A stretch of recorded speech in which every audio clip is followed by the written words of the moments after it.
Now let's talk about the respiration in plants. How do plants perform the process of respiration? So for plants, just like in animals, the respiration was of two types: aerobic respiration and anaerobic respiration.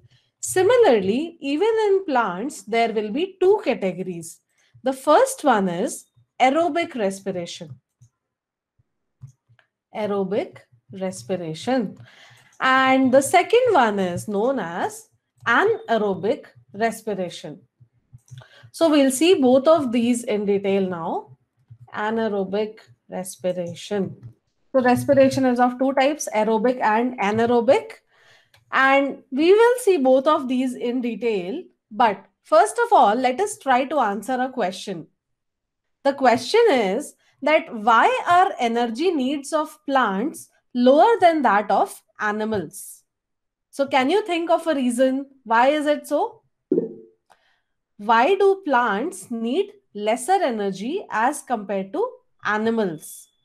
So I got one answer that plants do not move. Yeah, that's very correct. For animals, they need to move around a lot, no? So for that, they need a lot of energy. But plants are going to stay in one place. So their energy needs are lower. So first is plants do not move. So that is why their energy needs are lower. What else? In plants, many cells are dead cells. If you see an old tree, you see that bark outside. Do you think it is made of living cells? No, right? So in plants, many cells are dead cells. But in human beings or other animals, all the cells are living cells and cells need energy. So, one more thing is that plants contain many dead cells. So these dead cells are not going to need any energy. So that is why the energy needs of plants are lower as compared to the animals. So these are the two reasons. Next thing is, from where does a plant respire? Does it respire through the leaves? Or are there other parts also from where plant can perform the process of respiration? Any answers? One thing we know that yeah, stomata helps the plant to respire. But are there other things in a plant that help it respire? See, it's not just the stomata because stomata are mostly present on the leaves. So even other parts of the plant perform the process of respiration. So what are those few parts? First is stomata in leaves. This we know. Stomata in the leaves. But some other things. One is lenticels. Lenticels are present in the stem. So these lenticels also help in the process of respiration. Lenticels are tiny pores present on the surface of the stem. Then third is that you must have seen that whenever we have any garden or any pots at home, we keep tilling the soil. Why do we do that? Why do we keep tilling the garden soil? I'm sure many of you must have done it. Make it porous. Yeah, to make it porous. So, what happens if the if the soil is porous? How does that help? So, the reason for that is that even the roots, the surfaces of the roots respire. That is why, if the air is not properly aerated, or if it is waterlogged for a long time, then the roots will not be able to respire. That is why we need to keep tilling the soil so that the roots can respire easily. So, the third part of a plant which respires is the general surface of the roots. General surface of the roots. Roots also need to respire. That is why we have to keep tilling the soil so that the roots are in contact with air. So aerobic and anaerobic respiration, let us see both of them one by one. So the first is aerobic respiration. This takes place when there is excess of oxygen in the air. So it takes place in the presence of oxygen, and it is the same for plants as well as for animals.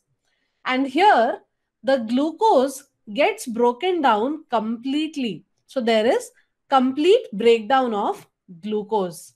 And the end products of aerobic respiration are carbon dioxide and water.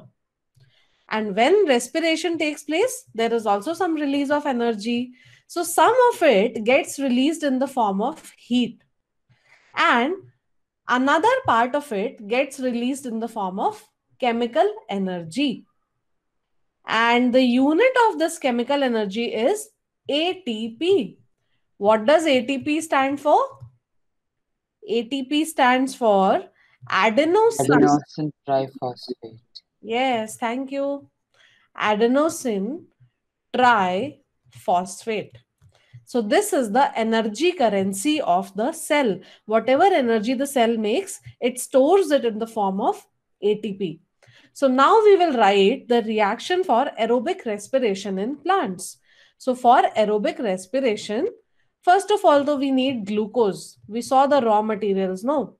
We need glucose and we need oxygen. So glucose and oxygen, they give, what do they give? They give me carbon dioxide plus water plus some heat energy plus 38 ATP of chemical energy. Now let's try to balance this. So if I just write a 6 here, a 6 here, and a 6 here, this reaction is balanced. Fine. So in aerobic respiration, the amount of energy released is 38 ATP. And where does it take place? It takes place in mitochondria. Well, there are two phases of it. First one takes place. So, does anyone remember we saw the phases of respiration? What are the two phases of respiration? We had glycolysis and we had Krebs cycle. So, the Krebs cycle takes place in mitochondria. Okay. Now let's talk about anaerobic respiration in plants.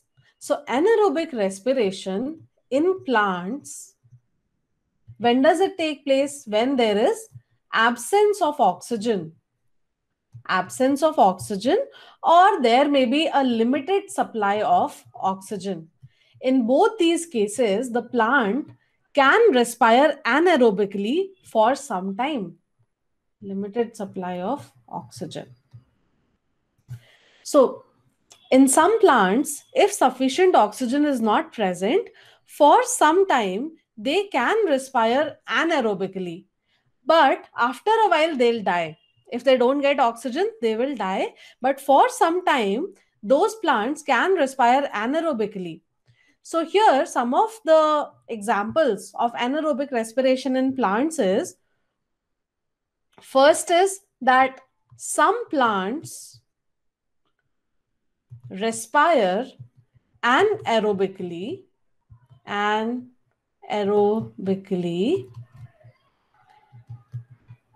in absence of oxygen for some time. One is this thing, for some time. Another example is that there are certain anaerobic bacteria and fungi which can also respire anaerobically. So anaerobic bacteria and fungi. These can respire even in the absence of oxygen. And for anaerobic respiration, if I want to write the final reaction, what will that be? So first thing is the same. First of all, we need some glucose. And this glucose, it reacts with oxygen. When it reacts with oxygen, what do we get in anaerobic respiration in plants? Does anybody remember? Water, 2 ATP, and ethanoic acid, I think. Ethyl alcohol ethanoic acid, I'm not sure about that. No, that is not correct. So first we get some ethanol. So first of all, we get ethanol. Along with ethanol, we get some carbon dioxide. Carbon dioxide. These are the two products of anaerobic respiration in plants. So the formula of ethanol is C2H5OH. When we study organic chemistry next, we'll learn. And carbon dioxide is CO2, plus we get 2 ATP of energy. All of you just pay attention to my screen and figure out, is this reaction correct? Not the balancing part. Is the reactants and the products, have I written them correctly? So no one noticed that this is actually anaerobic respiration. We do not have any oxygen. So this oxygen should not be there at all. This is a very common mistake that students make during the exam. When they write the reaction for anaerobic respiration, they write oxygen also by mistake. So that we should not do. Now you give me the correct answer. Now you balance it and tell me the final answer.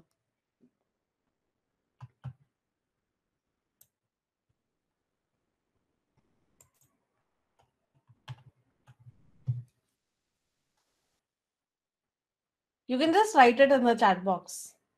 I think it's 2 C2H5OH and 2 CO2. Yes, very good, Rishabh. Now this is the correct equation for anaerobic respiration in plants. And does anyone remember what are the products when anaerobic respiration takes place in animals? Do you remember the product? Lactic acid. Yeah. Lactic acid. Yes. And 2 ATP and CO2. Yeah.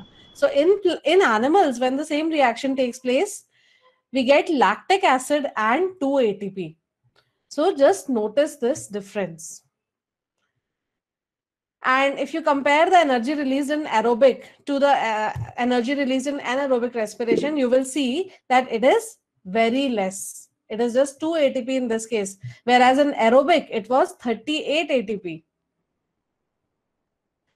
Now, let us compare the two processes that we have seen. We have seen respiration and we have seen photosynthesis. So we will try to write a few differences between both of them. So let me start with writing their equations. Fine. So what is the equation for respiration? We have glucose, C6H12O6, which reacts with oxygen to give carbon dioxide, water, and energy. This is aerobic respiration. And do you remember the equation for photosynthesis?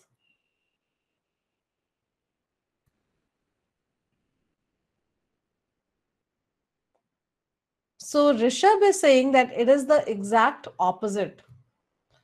So let me write the exact opposite of this and let's see. I mean, except for the energy, 6 CO2 plus 6 H2O, sunlight, chlorophyll, and that would give you glucose and 6 CO2. Okay, sunlight and chlorophyll, and that would give me glucose and 6 oxygen. So do all of you agree? Is this correct? The equation for photosynthesis? Or is something missing here? Is the equation of photosynthesis correct? Water. H2O. Okay, so just tell me the correct one then. It won't be 6 CO2 plus 6 H2O on in presence of sunlight and chlorophyll gives out C6H12O6 plus 6O2 plus 6H2O. Yeah, but here this should be 12, not 6.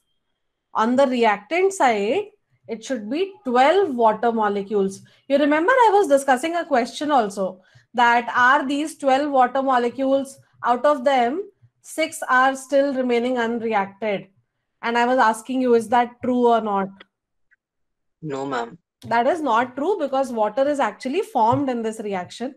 So Rishabh, did you notice that it is not the exact opposite, although we can say that, but this water part is different. So when you're writing the equations, be very careful between respiration and photosynthesis.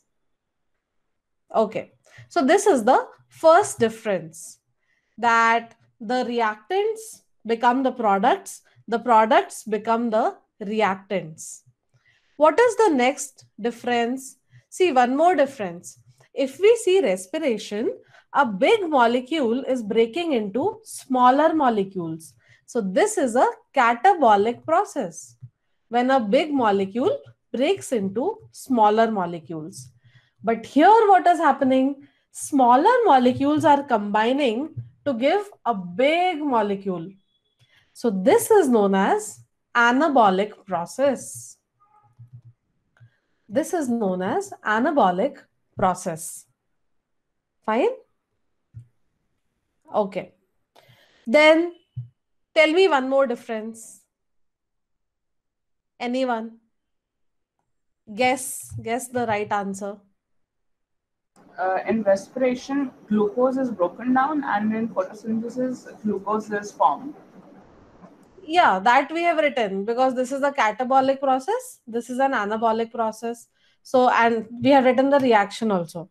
So that is clear. But give me any new point. Photosynthesis is performed in plants. Hmm. And respiration? Respiration in organisms. No, plants are also respiring, no. So it takes place in plants Animals. and animals. Yeah. Plants and animals. Yes. But photosynthesis only takes place in plants and certain bacteria and fungi.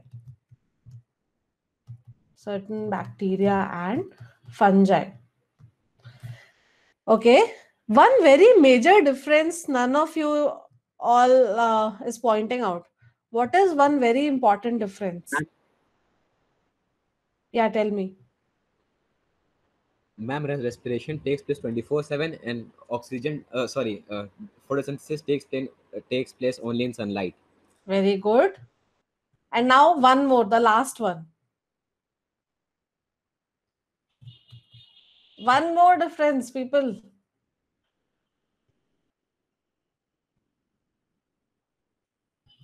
Only during the day. See, Respiration can be in absence of oxygen, but no. Photosynthesis can be. yeah, photosynthesis doesn't need oxygen, it needs carbon dioxide. See, respiration can take place without chlorophyll. So it doesn't need chlorophyll. Doesn't need chlorophyll. But photosynthesis always needs chlorophyll. Fine. So these are some of the important differences. And this question can very well be asked in the exam also, because students are usually confused when it comes to respiration and photosynthesis. So I hope this was clear. So just I'll give you 10 seconds if anyone is writing it down. And then we'll move ahead.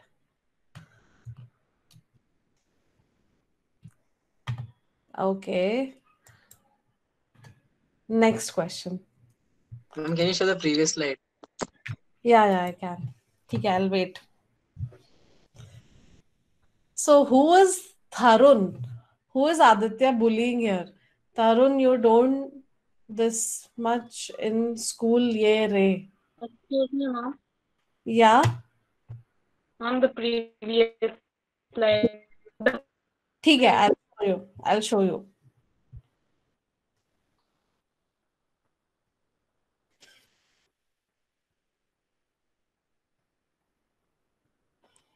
So I'll change this slide now.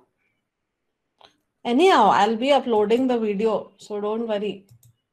So are you talking about this slide, Meghna?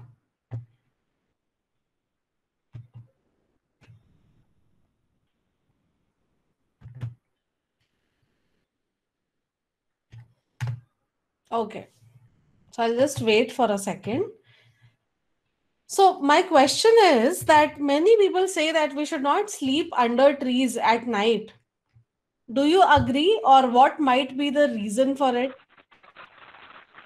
Ma'am, I agree. Ma'am, Yes, ma'am, at because in night trees the take plants oxygen and give out carbon dioxide instead of giving oxygen because there is no photosynthesis.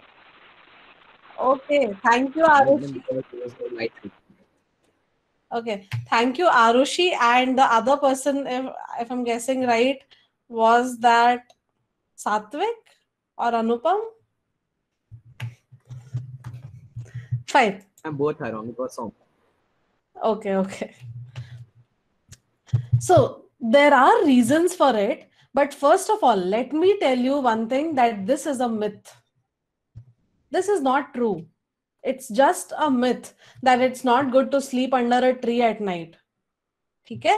It's a myth, and this myth has been busted because if you go under a tree at night, it has a lot more oxygen as compared to the oxygen in our houses.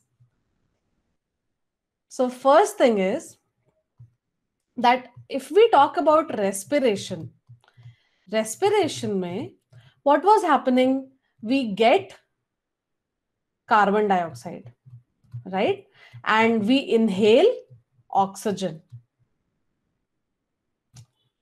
And if we talk about photosynthesis, in photosynthesis,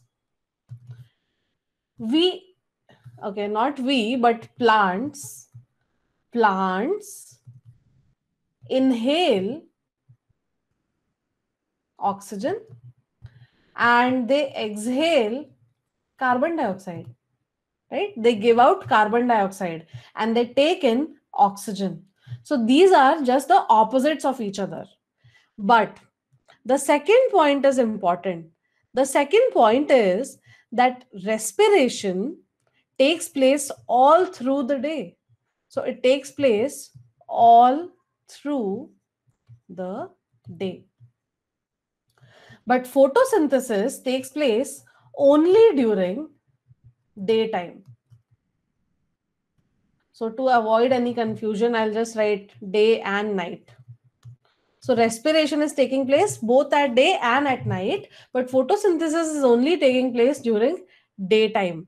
So because of this reason, if we see during the day, photosynthesis is giving out carbon dioxide, right?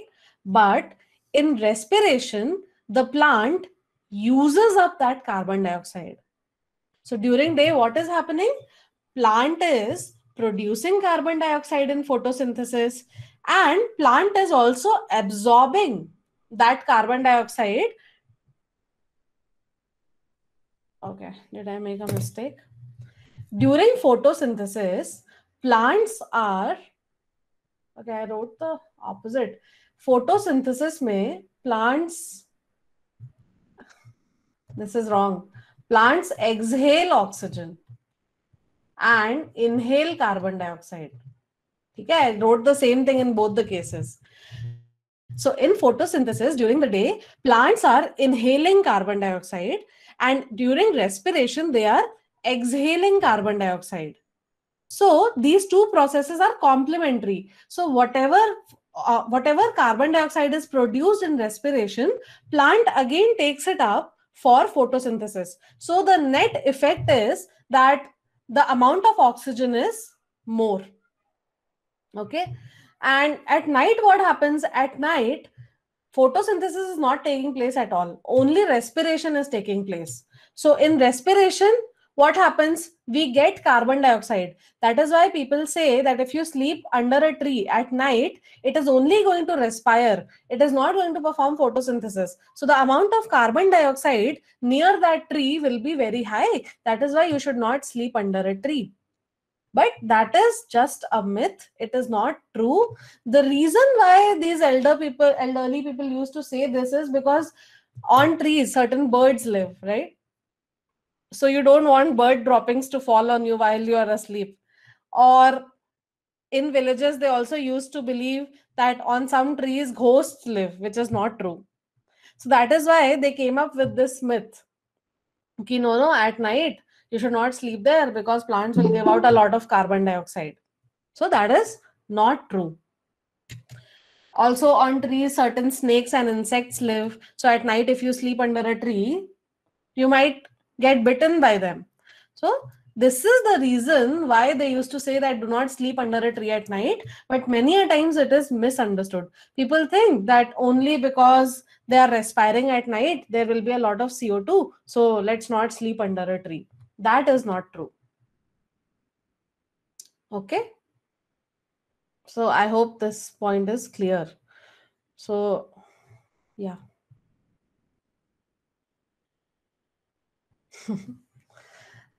Here I have put this question. How is the tilling of the soil useful for the crops growing in it? So tilling aerates the soil. Tilling aerates the soil.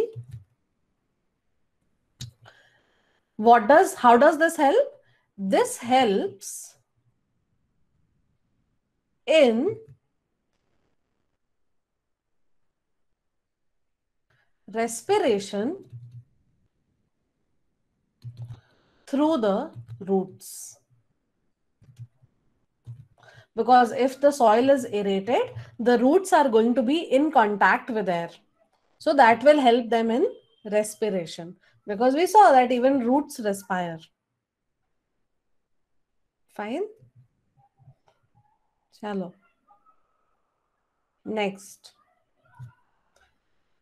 So we are done with respiration. We are done with photosynthesis. Now we'll move on to the third process, which is transportation in plants. What do we mean by transportation? You remember we studied the circulatory system in human beings, where we were talking about how oxygen and various other important substances are transported throughout the body with the help of the circulatory system. Same way, even in plants do not have a heart, right? So what performs this function in the case of plants, right? So for plants, they have some other processes. First of all, what needs to be transported? First is that, okay, Soumya has a doubt in last to last question. Okay, Soumya, are you talking about this one? Fine, I'll explain it again. So, during daytime, plants perform photosynthesis. So, they inhale carbon dioxide, right? So, during daytime, plants perform photosynthesis. So, when they perform photosynthesis, in photosynthesis, what happens? They take in carbon dioxide. Plants are going to take in carbon dioxide. But also, along with photosynthesis, during daytime, plants are also respiring, no? Respiration takes place all through the day. So, respiration mein what is happening? Respiration mein they give out carbon dioxide. So these two processes balance each other. So the amount of carbon dioxide that is released is not high, right? Balki whatever carbon dioxide we get in respiration, plants use almost all of it in photosynthesis. So the net production of carbon dioxide is almost zero. But during night time, what happens? Now, during night time, there is no photosynthesis. During night time, only respiration is taking place. So in respiration, what happens? In respiration, they give out carbon dioxide. Plants give out carbon dioxide, and at night sunlight is not there, so there is no photosynthesis, so there is nothing to balance this carbon dioxide. That is why people say that we should not sleep under a tree during night time, but that is a myth. Even at night time under a tree, the amount of carbon dioxide is much lesser as compared to what we have in our houses. So Soumya, is it clear? Fine. So we were talking about transportation in plants. So first of all, we need to see what needs to be transported in the case of plants. So in the case of plants, we know that water and minerals are absorbed through the roots. So these water and minerals, they have to go to all different parts of the plant. So that is one place where transportation takes place. Where does it take place? For the transport of water and minerals from the roots to all other parts of the plant. This is the first thing that needs to be transported. And this is done by a conducting tissue known as xylem. So by a conducting tissue called xylem. This is the first thing. The second thing that needs to be transported is, you remember, photosynthesis took place in the leaves. So from there, the glucose or the starch that has been formed, it has to go to different parts of the plant. So that is another process where transportation is involved. So next is transport of the products of photosynthesis. The products of photosynthesis, mainly glucose and starch, to different parts of the plant. So from the leaves to different parts of the plant. These are the two places where transportation is very important. So first one is performed by a conducting tissue called xylem, and second one is also performed by a conducting tissue which is known as phloem. So by a conducting tissue called phloem. Okay. And in the next part, we'll be studying about how xylem and phloem work, how this transportation actually takes place. Okay. So now let me move on to the next part and explain this further. First of all, we will discuss the transportation of water and minerals. So this is done by xylem, and its motion has to be upward because from the roots, let me draw a tree. So these are the roots, and up upper we have the leaves. A very rough diagram. So these are the leaves. So in the case of water and minerals, these things are present under the soil. So this is the soil. So water and minerals are all present over here. So these roots, they absorb these water and minerals. So after absorbing them, they have to transport it in the upward direction to different parts of the plant. To make this happen, there are two processes. First process is known as root pressure. First process is known as root pressure. Another thing that makes it possible is known as the transpiration pull. So we'll try to understand these very nicely. Next is the transpiration pull. So you see, this movement is actually taking place against gravity, no? It is going from down upwards. So it's going to need a lot of energy. It's not going to take place aram se instantaneously. It is going to need some amount of energy. So that energy is provided by these two processes, root pressure and transpiration pull. So let us see both of them in detail. First is root pressure. So let me again draw some roots and then explain. They don't have a nice brown color. Chalo, this is the soil and red roots. Wow. These are all the roots. So this process actually takes place with the help of diffusion.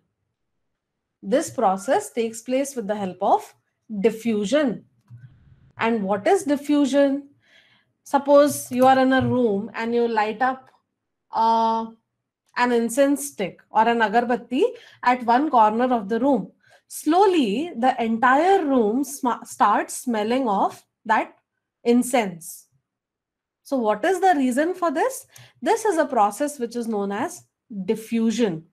So what happens there is that at one corner where I have placed the incense stick, there the concentration has become very high. So to equalize the concentration, the air from other parts of the room, it moves in that direction. So the air from other parts of the room moves to that direction, to the part where the incense stick is, and then a lot of intermixing takes place and entire room starts smelling like that. Something like that is going to take place even in the roots.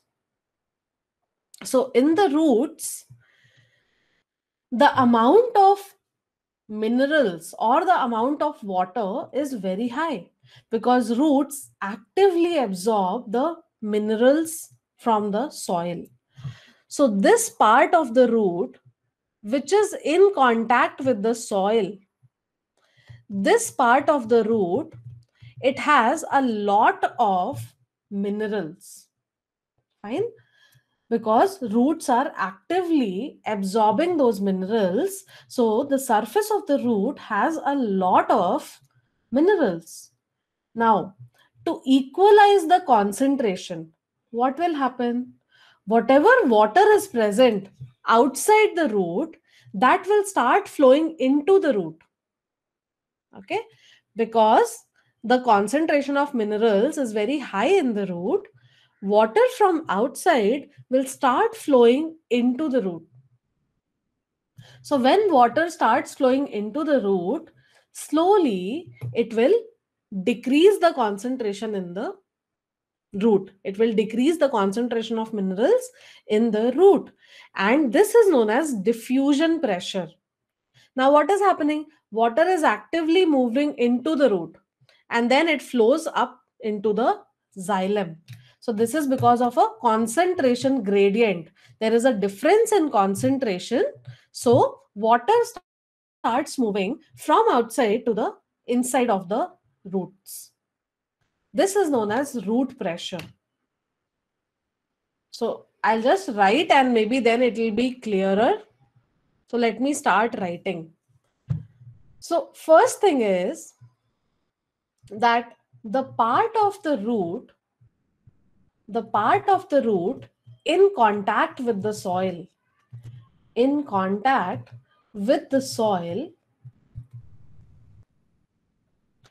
actively takes up water and minerals. Actively takes up water and minerals.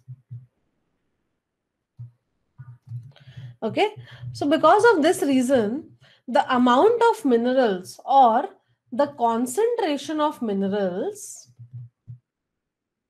is very high in the roots. The concentration of minerals is very high in the roots. Acha, imagine that you are having sugar water and you feel that it is too sugary. What do? Add some more We heat water. it up. Heat it up. What will heat do? Heat will Actually, it won't do anything. I was thinking of super saturation. no, not that. So we will just And add I some think more we'll add some water. more water. Yeah, we'll just add some more water. So same thing is happening in the roots also. Because the concentration of minerals is very high in the roots, it tries to absorb water from the soil. It tries to absorb more water from the soil to decrease the concentration of minerals. Okay? So second is what? To decrease the concentration of minerals, roots actively, okay, roots take in water due to diffusion pressure. This is known as diffusion pressure, also known as root pressure. Diffusion pressure or root pressure. So this is one reason why water moves into the plant and then moves up the plant through xylem. So this water keeps rising up. This water keeps rising up in xylem tubes due to concentration gradient, because there is a difference in concentration of minerals. So in whatever places minerals are very high, this water will keep on flowing there. Okay? Because minerals will only be high when there is very little water. So whatever parts of the plant have very high mineral concentration, this water will keep moving over there due to diffusion, due to concentration gradient. Fine. So is this part clear?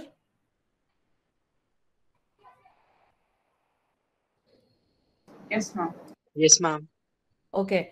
This is very important for us. Yes, ma'am. Okay. But this alone is not sufficient. This alone cannot transfer water to all the parts of the plant. See, if the plant is very small, then maybe diffusion pressure or root pressure can take care of it. But imagine a tree which is very, very tall. If a tree is 9 or 10 meters tall, so leaves are only there in the upper part, and from the roots, that water has to go to the leaves. How will that happen? This diffusion pressure is not that high that it can even take care of such tall trees. So we should also have another mechanism that can do this work. So that other mechanism, we'll see that in a while. Let me add one more point here, that this can take place all through the day. Root pressure doesn't need any sun, nothing. So this it takes place all through the day, or it takes place during the day as well as at night. Okay, let me write night also.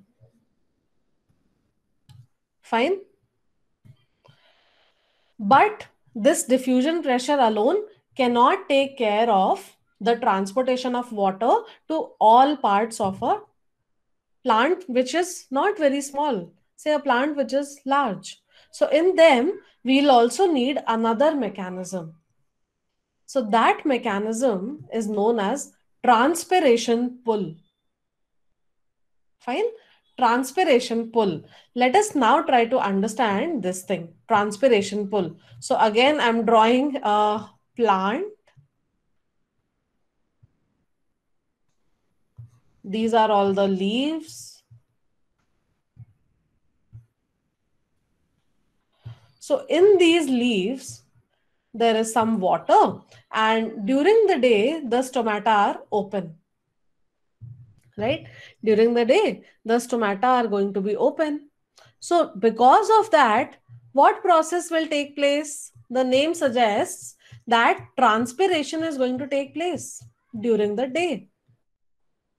So during the day, when transpiration takes place through the stomata, loss of water takes place. At that time, there is a suction created in the pores of the leaves because the water is getting evaporated, the water is getting transpired. So there will be some suction created in the leaves because of those empty spaces where water was present.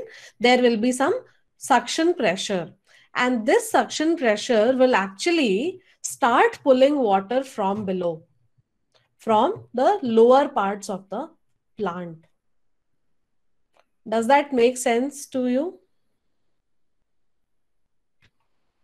Do you think that it makes any sense? During the day, water is lost through the stomata because of transpiration. So there is a suction created over there. So to replace that water, another water molecule has to take its place, no?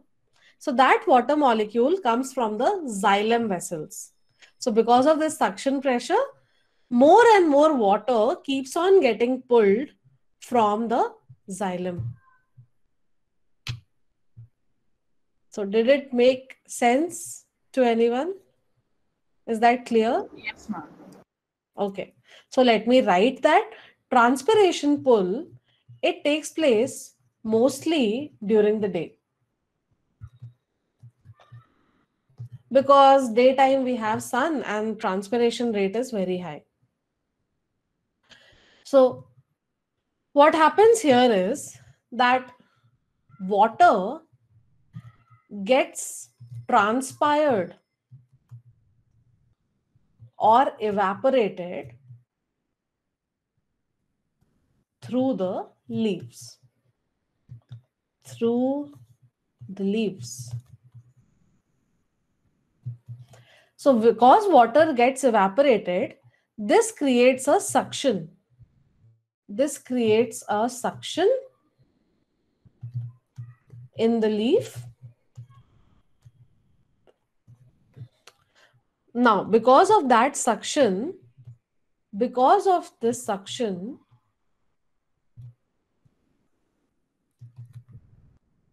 what will happen? More water will come to replace this evaporated water. More water flows into the leaves from xylem. More water flows into the leaves from xylem to replace the evaporated water.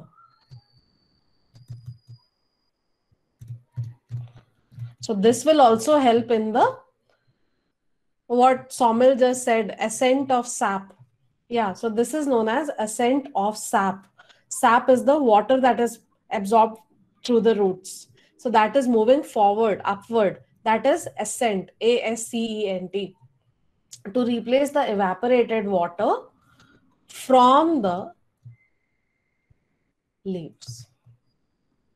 So these are the two processes that help in the movement of water and minerals throughout the plant. Okay. Chalo. So transpiration is more important during the day, whereas root pressure can take place during the day as well as during the night. In transpiration, the amount of pressure is more. So transpiration is actually more helpful as compared to root pressure if it comes to transport of water and minerals. Okay. So this is an activity that I have taken from NCERT. Excuse me, ma'am. Yes. Ma'am, could you show the last slide, please? Yeah. So let me just read whatever chats are going on.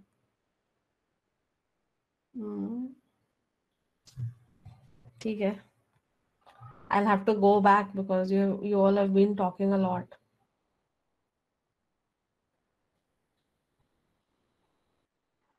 Thank you, ma'am. I'm done. Okay.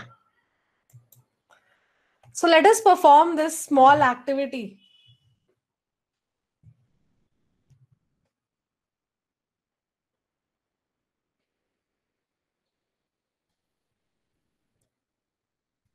And let me know what is any difference if you observe.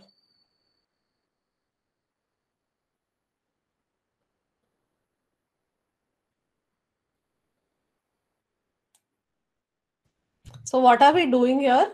We have taken two pots. So this is one pot, this is another pot. Okay? Both are of the same size and both have the same amount of soil in them. So these pots contain soil as well as water. What we have done is, in the first pot, we have potted a plant. So this is the plant that I have potted in the first pot. And in the second pot, I have just taken a stick of the same height. So I have taken a stick like this. Okay? Both are of the same height and I have placed them in two pots which are exactly identical. Now, the third thing, I have placed a plastic sheet on the soil. So on the first pot also I have covered it with a plastic sheet, and on the second pot also I have placed a plastic sheet. So this will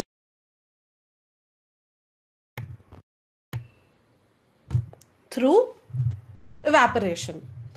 Then I have totally covered the first pot with a plastic sheet, and I have totally covered the second pot also with a plastic sheet.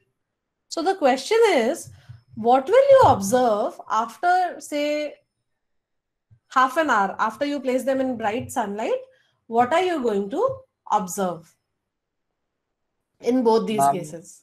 Will there be like droplets in the on the plastic sheet in the first case, and in the second one it won't be there because the plant conducts transpiration?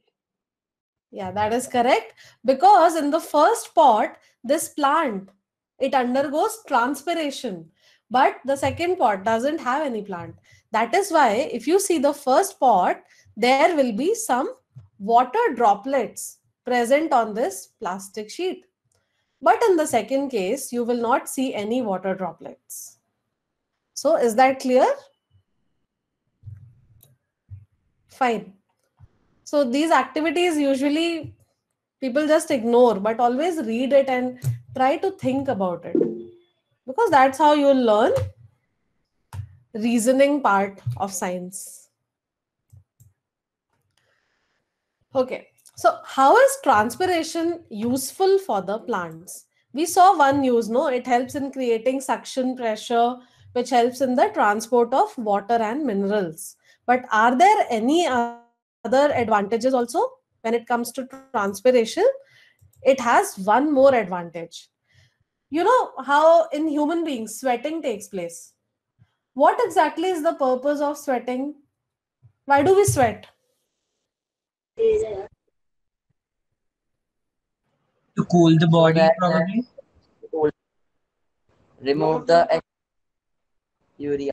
Usually to cool the body and also remove waste from the body. Yeah, true. So the same thing is happening here also. When loss of water by transpiration takes place, it helps in the temperature regulation of the plant. It helps in maintaining the temperature of a plant. So let me first write what transpiration actually is. So transpiration is the loss of water in the form of vapor. The loss of water in the form of vapor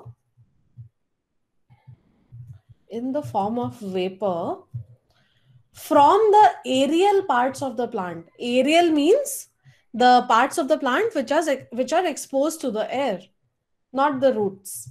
So the loss of water in the form of vapor from the aerial parts of the plant, from the aerial parts of the plant, is called transpiration. Is called transpiration. And how is it useful? It has two important uses. So the first use of transpiration is that it helps in creating suction pressure, which helps in the upward movement of water and minerals, which helps in the upward movement of water and minerals. This is the first use. And the second use, as Satvik stated, and a few others, second use is it helps in temperature regulation of the plant. Helps in temperature regulation for the plant. So this is clear, the usefulness of transpiration. So then we'll move Yes, ahead. ma'am. And now we'll see how food gets transported to different parts of the plant. We saw water and minerals. For water and minerals, we had root pressure and we had transpiration pull. And now the next thing, how does the transport of food takes place in the plants? So where exactly is this food manufactured? This food is manufactured through photosynthesis in the leaves of the plant. So once the food has been made by the leaves, it has to go to different parts of the plant, no? So how exactly does it take place? So this process is known as translocation. This process is known as translocation. And this is important for the exam. Translocation is whatever products have been formed in photosynthesis, they have to be transported to different parts of the plant. That is known as translocation. So the products, or I can say the soluble products of photosynthesis, because in photosynthesis we also get oxygen, no? So that oxygen leaves through the stomata. So we'll say the soluble products of photosynthesis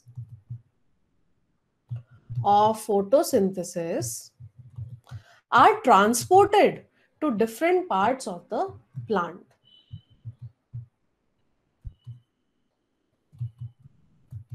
And in that case, we had xylem. Here we have phloem, are transported to different parts of the plant.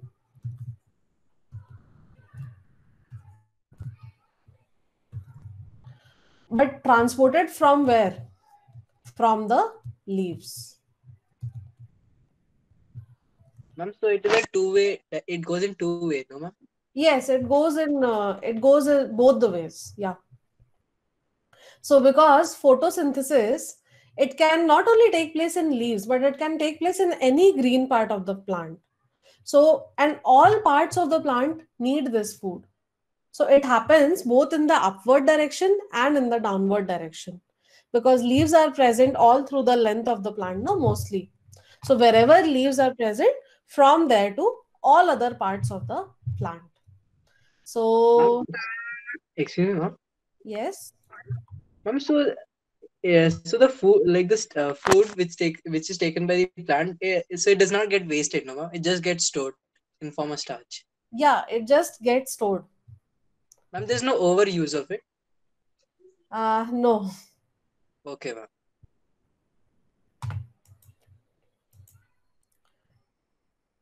But one thing is there. How do I explain? Sometimes the amount of minerals in the roots becomes very high. Sometimes people put in excess of fertilizers and hormones to the soil. In that case also, it will hamper the growth of the plant. Fine. So it should be, Yes. yeah. Photosynthesis is being done by the plant itself. So whatever food it produces, it will use it whenever required. So the soluble products of photosynthesis are transported from the leaves to different parts of the plant through conducting tissue called xylem. Through conducting tissue, tissue called phloem. So this definition is very important for the exam. So phloem is performing this function. And this process is known as translocation. But now let's see what is the mechanism behind it. How exactly does it take place? Okay. And it's not just about photosynthesis.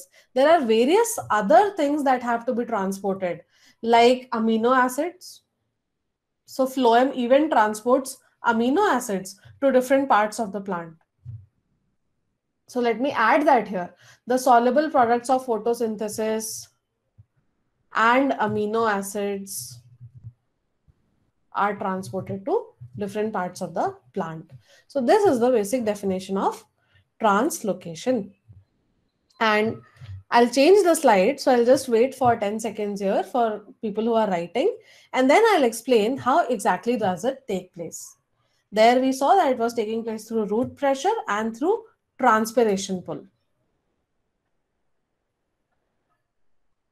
So for this, what is the mechanism? How does the transport of food take place in phloem? So what happens is that in a plant, suppose I'll just draw a single leaf. This is the leaf, right? And let me also draw the stem. This is the stem.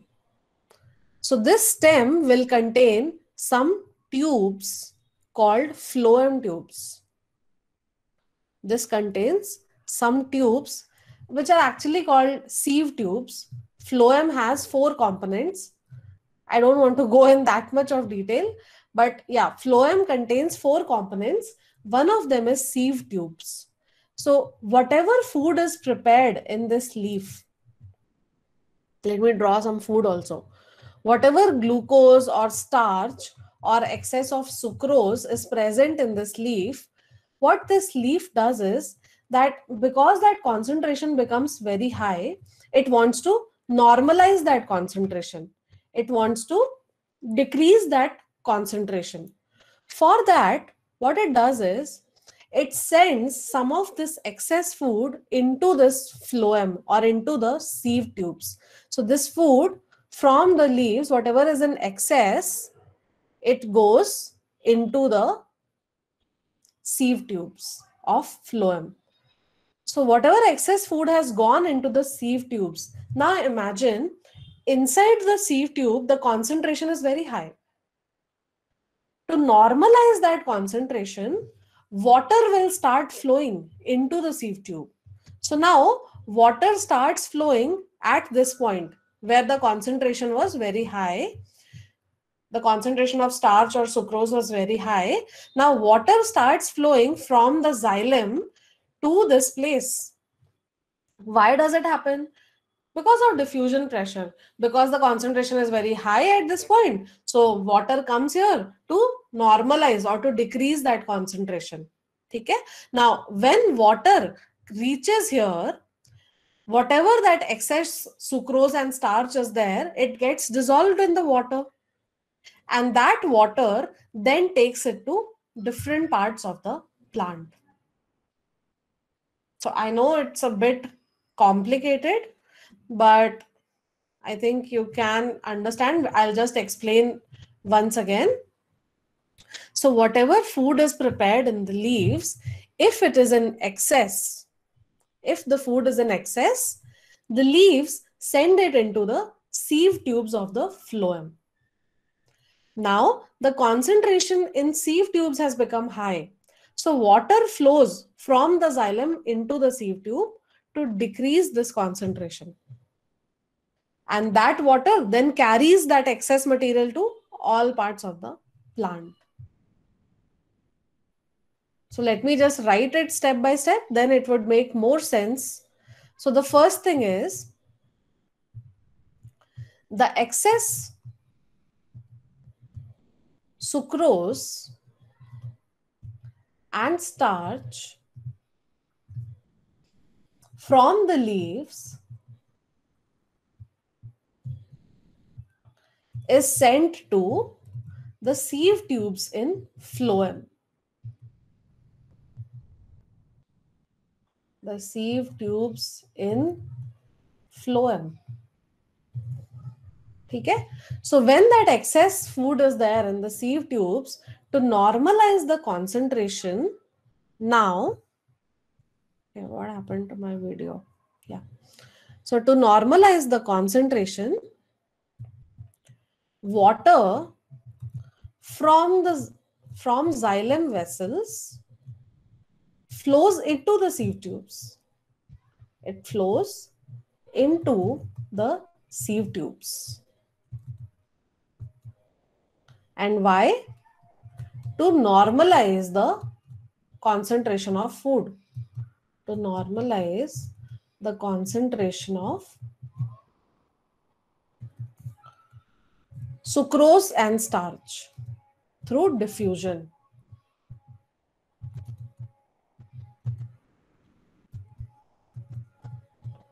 So what has happened?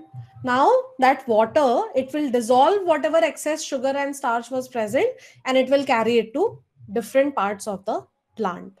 So the excess food gets dissolved in this water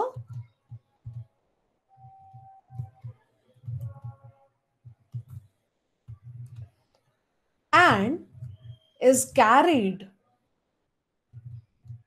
to all parts of the plant.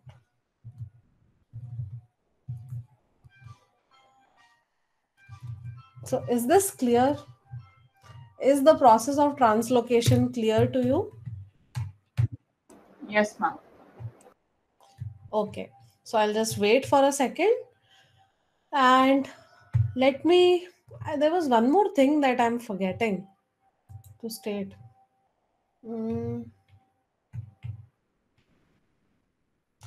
Yeah, I wanted to tell that the first step that is happening here, the excess sucrose and starch from the leaves is sent to the sieve tubes.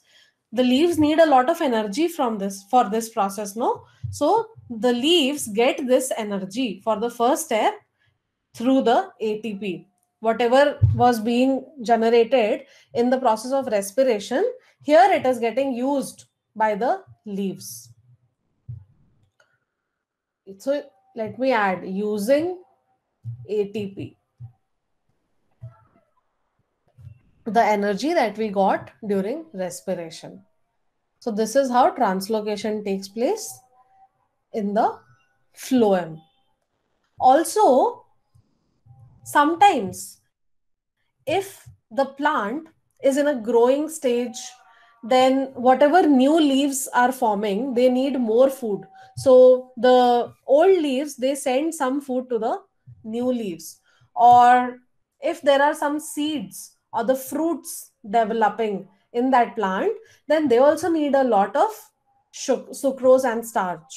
So leaves transport whatever excess food is there to these growing parts of the plant, like fruits and seeds. That is why fruits are sweet in taste, no?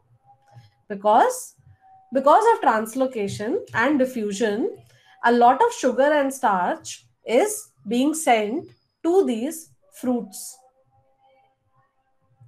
Okay, so shall I add one line here? I'll just write that leaves transport excess food to the growing parts of the plant.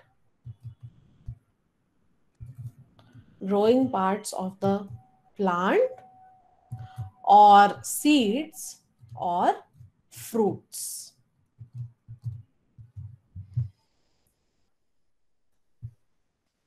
Okay.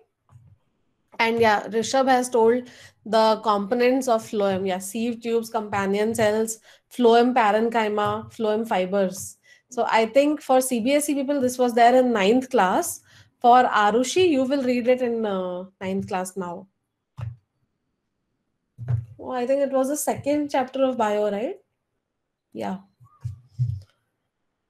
Chalo, now. And you remember for CBSE people, in class 9th, there was a chapter, Diversity in Living Organisms, the third chapter of bio, which was very, very tough. So that has been removed by CBSE. The, the longest chapter of So now they have science, removed I it. guess. So this year, Oh. students are very lucky. Okay.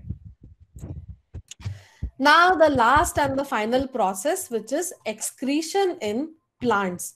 You remember how we did excretion in humans in so much of detail? We drew a nephron and whatnot.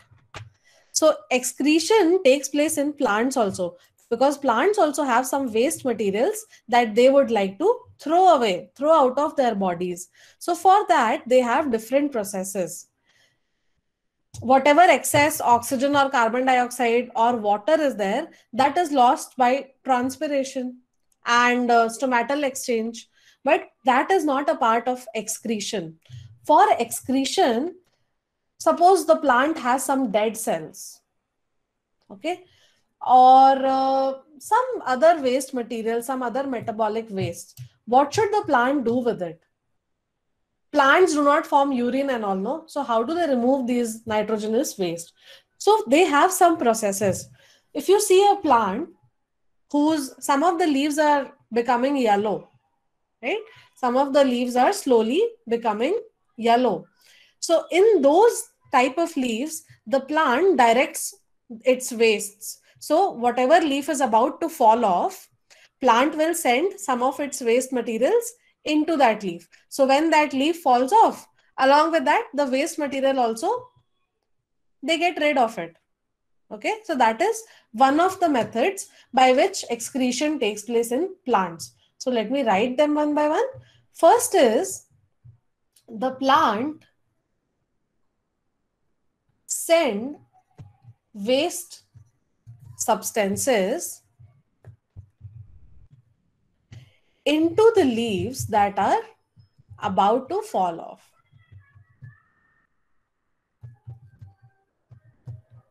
That are about to fall off. Okay, so this is one method. Then you must have seen certain trees. On the bark, you'll find some type of gums or resins. Some sticky substances are formed, no? So those are also containing the waste products. So plant is excreting its waste products in the form of gums and resins, which we actually use for so many nice things. Rubber and all is produced by that. So some waste products